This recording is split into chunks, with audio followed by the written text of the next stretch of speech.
আমি এই বিল্ডিংটাতে আসছি 4 বছর।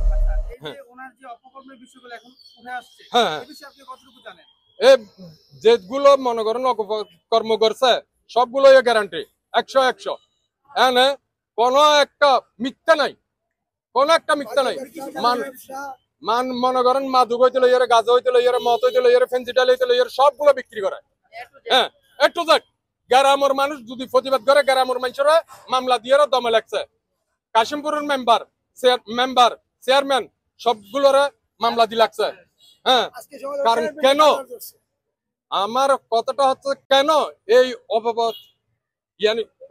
শক্তি খাড়াইছে মানুষের জন্য জাল হয়ে দাঁড়াইতো। ওই সুরে একটা তো বালা মানুষের বাঁচাই নাই, একটা বালা মানুষের বাঁচাইছে না।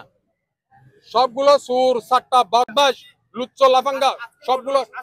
আজকে সকালে যখন আমার ফ্যামিলি ফোন দিছে কইতেছে এই ব্যাপার, এখানে মারামারি হয়েছে, দরাদরি হয়েছে, এর মারছে, রুবিরে মারছে, মারি হচ্ছে, আমরা আইসা বাঁচাও। আমি 7 তলায় যাইয়া ঘটনাটা ঘটছে যে আমি যতটুকু জানি মেম্বারের চেয়ারম্যানের সামনে কলার ধরছে এর মেয়ে মজুমটা আর ছোট্টটা। যখন কলার ধরছে গ্রামের মানুষ, এলাকার মানুষ বলতেছে যে তুমি মেম্বারের গায়ে কেমনে হাত দিবা, মেম্বারের গায়ে কেমনে হাত দিবা।